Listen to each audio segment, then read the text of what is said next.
Welcome to Luca is a Billionaire, where the only thing I invest in is your answers. You begin by confirming prerequisites and then start the update process immediately. First, check the app version and read release notes so you know what changes to expect.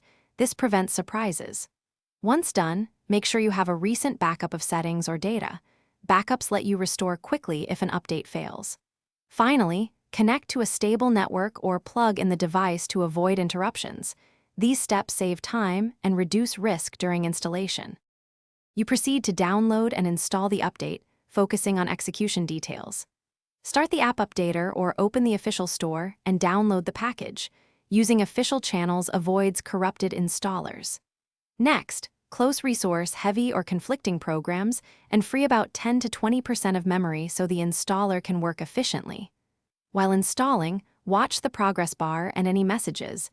If an error appears, note the code and log file path, because those details guide troubleshooting later. You finish by verifying the update and resolving any problems promptly. After installation, confirm the app shows the new version and test critical functions so you catch regressions early. If preferences changed, import your backup or reapply settings to restore your workflow.